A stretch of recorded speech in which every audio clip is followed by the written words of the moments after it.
Perjuangan penjaga palang pintu kereta api tak ikut lebaran demi raga yang lain. Menteri dan politikus hadiri open house Ketua MPR Ahmad Muzani. Pesawat Jetstar tujuan Melbourne terpaksa berbalik arah ke Bali. Halo, selamat pagi pemirsa setia Berita Nasional TV. Senang sekali Berita Nasional Pagi kembali hadir menyapa Anda. Selain 3 berita utama tadi, akan ada informasi lainnya dari dunia politik, ekonomi, hingga isu sosial yang sedang hangat diperbincangkan. Bersama saya, Sanas Kairus. Pemirsa, di balik kelancaran pemudik moda transportasi kereta api, ada penjaga jalur lintasan yang rela menyuguhkan waktu dan tak berlebaran bersama keluarga tercinta. Penjaga jalur lintasan di daerah Wates, Kulon Progo ini ikhlas berjaga demi senyum para pemudik tiba di kota tercinta. Ferry Gunawan, 27, warga Gunung Pentul, Karangsari, Pengasih, Kabupaten Kulon Progo, Yogyakarta ini setiap harinya membantu menyiapkan dagangan cireng, usaha orang tuanya. Waktu senggang di sela tugas menjadi penjaga jalur lintasan. Berinteraksi bersama orang tua di rumah menjadi momen terindah jelang Lebaran.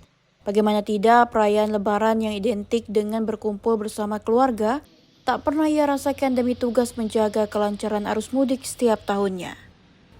Meski masih berstatus pegawai honorer di bawah pemerintah daerah, ia tetap setia mengemban tugas menjadi penjaga jalur lintasan kereta api JPL 678 Cikelan. Di dalam ruangan kecil berukuran 3 meter persegi ini, ia harus terus mengawasi arus kendaraan yang melintas agar tak tersendat dan dapat mengganggu jalur kereta api yang ia jaga. Begitu sirine berbunyi, ia pun dengan cekatan menutup palang pintu dan memastikan tidak ada satupun kendaraan yang masuk dan menerobos jalur lintasan hingga terjebak dan justru membahayakan nyawa warga. Aktivitas seperti ini sudah ia lakukan sejak 6 tahun terakhir. Baginya pekerjaan menjadi PJL merupakan ibadah dan harus dilakukan dengan penuh sukarela dan bertanggung jawab. Banyak tantangan yang harus ia lalui, bukan hanya harus mengantongi kualifikasi khusus yang dikeluarkan PT KAI, namun juga komitmen untuk menjalankan tugas karena pekerjaan ini memiliki resiko dan bertaruh nyawa demi memastikan perjalanan kereta api tetap aman. Meski tak pernah merasakan Lebaran bersama keluarga, namun melihat para pemudik senyum sumringah saat tiba di kampung halaman menjadi pengobat lelahnya selama bekerja. Suka dukanya yang pasti kalau ada pengendara yang menerobos palang pintu itu kami cukup emosi karena membahayakan keselamatan perjalanan KA, dan dukanya lagi kalau hujan ataupun di masa-masa hari besar, hari raya seperti ini, kami tetap harus berjaga mengamankan perjalanan kereta api di perlintasan sebidang, sama-sama mengamankan masyarakat. Bagi orang tua, kewajiban dan tugas menjadi PJL sudah memiliki tanggung jawab dan resiko yang mesti dijalani. Meski terkadang sedih karena tak pernah bisa berkumpul saat Lebaran, mereka harus ikhlas demi menjaga kelancaran perjalanan kereta api. Ya seneng mas, seneng, tapi liburnya nggak ada libur ya mas, yang Lebaran ya tetap kerja, nggak ada itu apa, ada cutinya gitu, nggak ada ya, kerja terus sih mas. Terus rasanya gimana Bu kalau Lebaran nggak bareng-bareng liburannya? Ya nelongso dong ya mas, neng gimana, itu udah tanggung jawab kerjaan toh mas, itu udah tanggung jawab di palang pintu, nyawa yang dijaga itu. Meski harus bertaruh nyawa, putra pertama pasangan Jumono dan Suryani ini berharap kesejahteraan para petugas penjaga jalur lintasan ini dapat ditingkatkan menjadi pegawai honorer di bawah naungan Dinas Perhubungan Kulon Progo. Ia berharap status mereka bisa diangkat menjadi pegawai tetap, dapat terrealisasi dan tidak lagi dihantui pemutusan hubungan kerja. Momentum libur panjang Lebaran menjadi angin segar bagi pengelola destinasi wisata di Pulau Dewata, Bali. Sejumlah objek wisata pun mengalami lonjakan pengunjung, khususnya wisatawan domestik, sebanyak 2 hingga 3 kali lipat. Salah satu destinasi daya tarik wisata Tanah Lot di Desa Braban, Kediri, Tabanan, Bali yang menawarkan pemandangan eksotis pura di atas batu karang besar. Sejak pagi hari, ribuan wisatawan didominasi wisatawan domestik dari berbagai daerah di tanah air telah memadati area pintu masuk daya tarik wisata Tanah Lot di Desa Braban, Kediri, Tabanan, Bali. Meski sejak pagi hari pengunjung telah memadati kawasan wisata Tanah Lot, waktu terbaik untuk menikmati kawasan Tanah Lot adalah saat sore hari atau jelang matahari terbenam. Jika air sedang surut, wisatawan dapat berjalan-jalan hingga bibir pantai dan menjelajah kawasan terluar Pura Tanah Lot. Di area ini, wisatawan dapat mengabadikan momen kebersamaan bersama keluarga atau orang terdekat dengan latar belakang pemandangan eksotis pura di atas batu karang besar. Bagi yang ingin mendapat pengalaman spiritual, pengunjung bisa mendapatkan tirta pengelukatan atau air suci pembersihan di bagian bawah Pura Tanah Lot. Karena diyakini bisa membuat awet muda atau membawa keberuntungan, banyak wisatawan yang rela antri untuk mendapatkan air suci tersebut. Setelah berdoa menyampaikan berbagai permohonannya, wisatawan selanjutnya dibasuh dengan air suci dan mendapatkan bunga untuk diletakkan di telinga. Wisata Tanah Lot yang menarik itu tebingnya ya, dan juga puranya itu ya. Terus saya juga suka melihat deburan ombak yang tenang dan juga lingkungannya itu sangat bersih. Selain itu apa lagi Pak yang paling berkesan nih dari destinasi wisata ini? Ini tadi saya kan tadi ke tanah air sucinya. Nah terus tadi kayak diberkati gitulah. Jadi ada berasnya di sini dan juga dikasih bunga. Jika pada hari-hari biasa jumlah kunjungan wisatawan di kisaran 4.000 hingga 4.500 orang per hari. Saat libur lebaran, jumlah tersebut melonjak 2 kali lipat hingga 7.000 orang wisatawan per hari. Kenaikan jumlah pengunjung menjadi daya tarik wisata Tanah Lot, khususnya wisatawan domestik, mulai terlihat sejak H-3 lebaran dan diperkirakan berlangsung hingga 1 minggu ke depan. Sementara puncak kunjungan wisatawan saat libur lebaran diperkirakan terjadi pada akhir pekan ini, khususnya saat akhir pekan dengan prediksi jumlah kunjungan menembus 8.000 orang wisatawan per hari. Hari ketiga libur lebaran, kawasan pantai menjadi alternatif kunjungan wisatawan yang tengah mudik ke Yogyakarta. Salah satunya Pantai Gelaga di Temon, Kabupaten Kulon Progo. Selain dapat menempati suasana pantai, pengunjung juga dapat naik perahu di Laguna ataupun belanja oleh-oleh khas pantai ini seperti undur-undur, jingking hingga udang. Sejak Rabu pagi, kawasan Pantai Gelaga di Kapanewon Temuan Kabupaten Kulon Progo sudah mulai ramai dikunjungi wisatawan yang tengah berlibur di hari ketiga lebaran. Lokasi yang berdekatan dengan Bandara Yogyakarta International Airport membuat pantai ini menjadi salah satu pilihan wisatawan karena aksesnya yang mudah dijangkau. Selain menawarkan pemandangan pantai, area pemecah gelombang di Pantai Gelaga menjadi salah satu lokasi yang paling banyak dicari untuk spot foto. Selain itu, pengunjung juga dapat menikmati wahana lain seperti menyusuri Laguna menggunakan perahu wisata dengan tarif Rp10.000 untuk 1 kali perjalanan. Untuk menjaga keamanan wisatawan, tim SAR juga senantiasa menghimbau pengunjung agar tidak bermain dan mandi di pantai karena kondisi ombak yang membahayakan. Pantai Gelaga dipilih wisatawan untuk berlibur selain karena murah, juga menyajikan pemandangan yang apik. Ini tadi bareng sama keluarga, kebetulan keluarga dari Jogja juga. Kenapa milihnya di Pantai Gelaga? Itu kalau ke Pantai Parangtritis kan udah biasa ya. Nah kita tuh pengen coba di Gelaga, itu kayak bagus gitu loh, ada pemecah ombaknya juga. Terus kebetulan juga nenek saya yang pengen kesini. Terus pas udah di sini apa nih yang menarik? Menarik sih, cukup menarik. Dekat bandara juga kan, pemandangannya juga bagus. Terus ya kayak batu-batunya gitu, terus airnya biru. Selain berbagai wahana menarik, di Pantai Gelaga juga menyajikan berbagai pilihan kuliner dan oleh-oleh yang jarang ditemui di pantai lain di Yogyakarta, seperti undur-undur, jingking, udang, hingga kerang hijau. Meski ramai jumlah pengunjung, Pantai Gelaga jauh menurun. Omset pedagang oleh-oleh pun anjlok hingga 20% dibandingkan lebaran tahun lalu. Sama dibanding tahun kemarin, masih ramai tahun kemarin. Isu tentang tsunami yang santer beredar beberapa waktu lalu disinyalir menjadi salah satu faktor anjloknya jumlah kunjungan di Pantai Glagah tahun ini. Jika tahun lalu pengunjung bisa mencapai 9.000 pada libur lebaran kedua, tahun ini hanya tercatat sebanyak 7.000 wisatawan yang datang. Diprediksi untuk lebaran ketiga kali ini jumlah pengunjung mencapai 11.000 orang. Sementara wisatawan yang datang ke Pantai Glagah didominasi wisatawan dari luar daerah, mulai Jakarta, Bandung, hingga Jawa Timur. Kemarin kunjungan hari kemarin itu di lebaran kedua itu 7.100 pengunjung, dibandingkan dengan tahun sebelumnya memang ada sedikit penurunan. Di tahun sebelumnya sekitar 9.000, di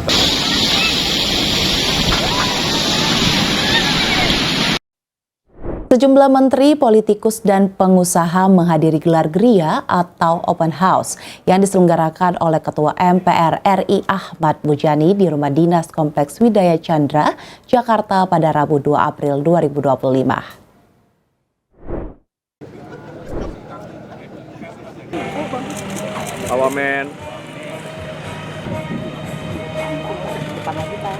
Sejak pukul 9.30 waktu Indonesia Barat, arus kedatangan tamu sudah terlihat. Para pejabat, politikus, dan tokoh nasional satu persatu hadir untuk bersilaturahmi. Beberapa tokoh yang hadir lebih awal diantaranya politikus Partai Golkar Bambang Susatyo, Menteri HAM Natalius Pigai, serta Wakil Menteri Dalam Negeri Bima Arya. Sementara itu, Ketua DPR RI Puan Maharani turut menghadiri acara tersebut. Ketua DPP Partai PDI Perjuangan itu tiba didampingi suaminya, Hapsoro Sukmono Hadi. Kehadiran Puan menambah suasana kebersamaan di antara para pemimpin politik yang hadir dalam acara ini. Hadir pula Ketua Umum Partai Demokrat Agus Harimurti Yudhoyono beserta Sekjen Partai Demokrat Herman Heron turut hadir dalam Open House ini. Acara Open House berlangsung dalam suasana hangat dan penuh keakraban. Para tamu saling berbincang sambil menikmati hidangan khas Lebaran yang telah disiapkan oleh tuan rumah. Selain itu, acara ini juga menjadi kesempatan bagi para tokoh untuk bertukar pandangan mengenai berbagai isu nasional yang sedang berkembang. Dengan kehadiran berbagai kalangan, Open House Ketua MPR RI Ahmad Muzani menjadi salah satu momen penting dalam menjaga hubungan baik di antara para pemimpin bangsa.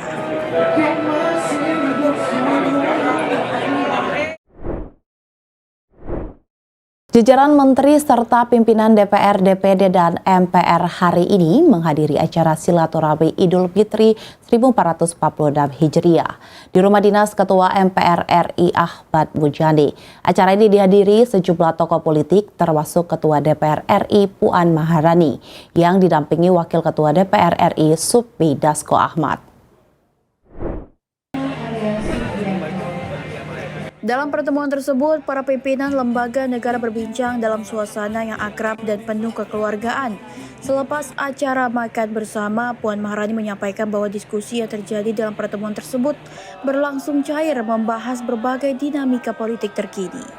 Salah satu yang menjadi sorotan adalah pertemuan antara Ahmad Muzani dengan Didit Prabowo, putra Presiden terpilih Prabowo Subianto yang sebelumnya menemui Ketua Umum PDIP Megawati Soekarno Putri pada momen Lebaran tahun ini.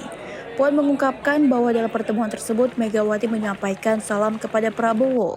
Ia juga menambahkan bahwa Megawati dan Prabowo berencana untuk bertemu dalam waktu dekat. Menyampaikan salam kepada Pak Prabowo, semoga sehat selalu dan semoga setelah Lebaran suasana akan menjadi semakin baik dan semuanya berjalan dengan baik untuk bangsa dan negara. Rencana pertemuannya kapan, Pak? Secepatnya. Sementara itu, Ketua Harian DPP Partai Gerindra Dasko mengatakan pertemuan Prabowo Mega akan terjadi secepat mungkin.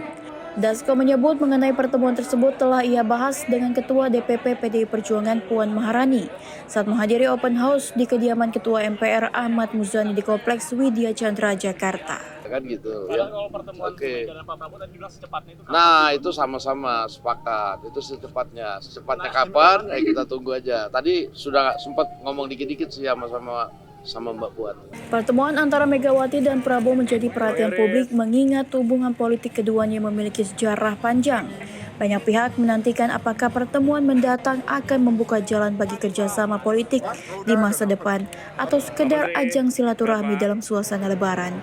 Hingga kini publik masih menunggu kepastian kapan pertemuan antara Megawati dan Prabowo akan terlaksana, serta dampak politik yang mungkin terjadi dari pertemuan tersebut. Informasi berita lainnya akan kami sajikan usai jeda berikut ini. Tetaplah bersama kami di Berita Nasional Pagi.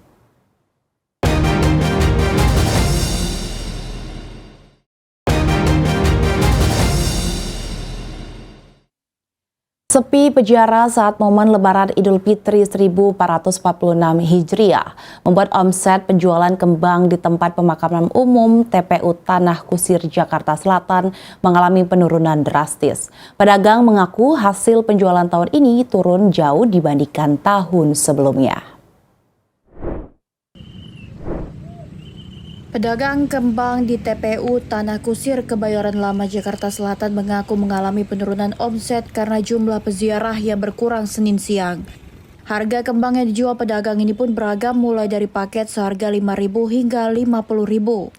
Menurut mereka, hari puncak kunjungan peziarah diperkirakan jatuh pada hari ini, namun jumlah kunjungan dinilai tidak seramai tahun sebelumnya. Meski telah menawarkan langsung kepada peziarah yang datang, sejumlah pedagang mengaku tahun ini ada jeda waktu dalam kunjungan peziarah.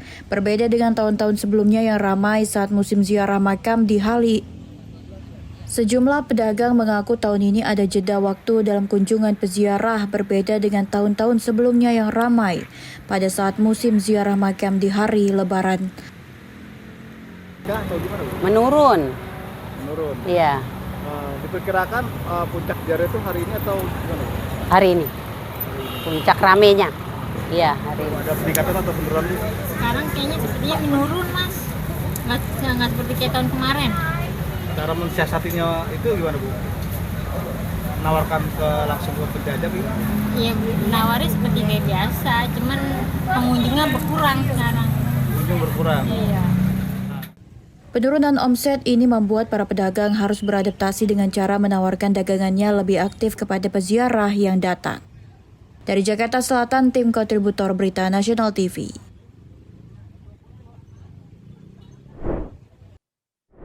Ribuan peziarah memadati area tempat pemakaman umum Karet Pasar Baru Barat, Jakarta.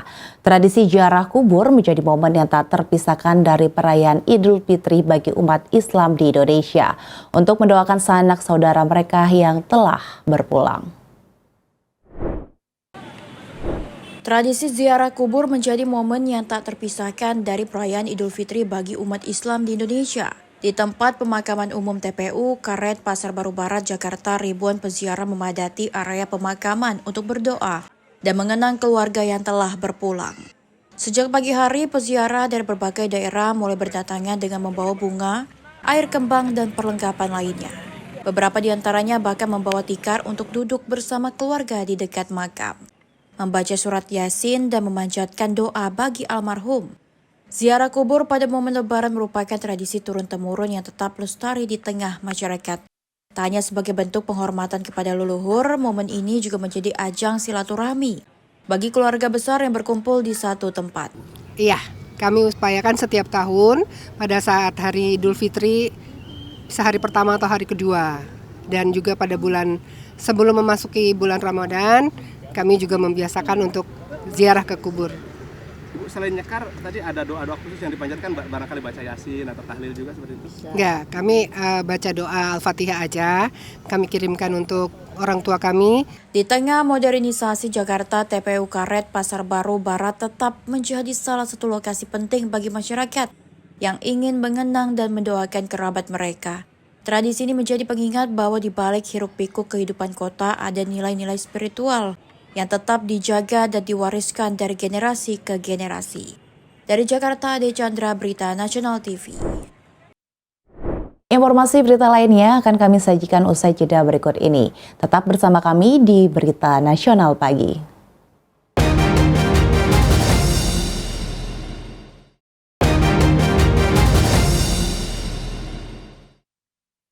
Lantaran terjadi insiden seorang penumpang yang coba membuka pintu pesawat ketika melintas di Samudra Hindia, penerbangan pesawat Jetstar dari Bali tujuan Melbourne, Australia terpaksa balik arah hingga pesawat kembali ke Bandara Ngurah Rai.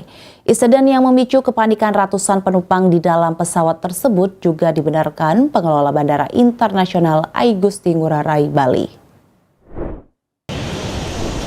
Pesawat Jetstar yang membawa 208 penumpang dari Bali menuju Melbourne, Australia, terpaksa berbalik arah kembali menuju Bandara Internasional Igusti Ngurah Rai, Bali, sekitar 1 jam setelah lepas landas dari Denpasar. Tindakan ini dilakukan setelah seorang penumpang berulah dengan mencoba membuka paksa salah satu pintu pesawat saat pesawat sedang mengudara di atas Samudra Hindia. Penumpang tersebut juga dilaporkan bersikap kasar kepada kru pesawat. Pilot sempat memberi peringatan melalui pengeras suara sebelum penumpang perempuan yang duduk di bagian belakang pesawat itu berhasil mengangkat gagang pintu. Setelah mendarat di Bandara Ngurah Rai, otoritas setempat kemudian mengevakuasi penumpang tersebut. Upaya berbalik arah dengan kembali ke Bandara Ngurah Rai dilakukan demi keselamatan ratusan penumpang dan awak pesawat. Tindakan penumpang itu juga tidak bisa ditoleransi lantaran dianggap membahayakan keselamatan penerbangan. Communication and Legal Division Head Bandara Internasional Igusti Ngurah Rai, Gede Eka Sandi Asmadi menjelaskan terkait penanganan insiden tersebut. Pihak maskapai telah berkoordinasi dengan pengelola Bandara Ngurah Rai. Tindakan yang dilakukan pengelola Bandara Ngurah Rai semata-mata untuk menjamin keselamatan dan keamanan penerbangan. Penumpangnya 208 ya, kurang lebih, dan dikarenakan ada penumpang yang bermasalah. Jadi pesawat balik kembali ke Bali dan Denpasar. Nah, para penumpang itu dihotelkan dan sudah diberangkatkan hari ini semuanya. Jadi memang benar dan sudah ditangani dengan baik oleh pihak maskapai, oleh Jetstar. Pak, termasuk yang bermasalah itu Pak dipulangkan juga atau? Itu nanti bisa dihubungi dengan rekan-rekan kami di Jetstar ya. Pak, tapi sejauh ini dari pihak bandara sendiri, apa yang upaya yang dilakukan untuk kejadian itu, dan apa sejauh ini memang ini kan ada sedikit trouble gitu. Dari pihak Jetstar ada koordinasi ke bandara seperti apa? Baik, kalau kami tetap Pak, kami yang utama itu adalah safety, security, dan pelayanan. Dan comply harus semuanya. Nah, dari pihak maskapai tentunya pasti akan berkoordinasi, dari kemarin sudah berkoordinasi dengan baik terkait hal itu. Jadi kami selalu berkomitmen untuk menjaga keselamatan dan keamanan pelayanan penumpang itu. Itu. Mungkin lebih detail dulu sedikit. Dia kenapa sebenarnya terus mau nanti dihubungin pihak Jetstar ya. Nanti pihak Jetstar ya. Oh, pihak kepolisian. Iya. Nanti pihak Jetstar yang akan lebih untuk detailnya, teknisnya. Itu kan 2 orang Pak ya. Nanti silakan ditanya. Ya, Jetstar. Dari informasi yang kami dapat 1 orang. Dari Bali, Bagus Raditya melaporkan. Pemirsa, informasi tadi sekaligus mengakhiri jumpa kita. Demikian Berita Nasional Pagi telah menemani Anda. Saya Sanas Kairus beserta kru yang bertugas pamit undur diri. Selamat pagi dan selamat beraktivitas.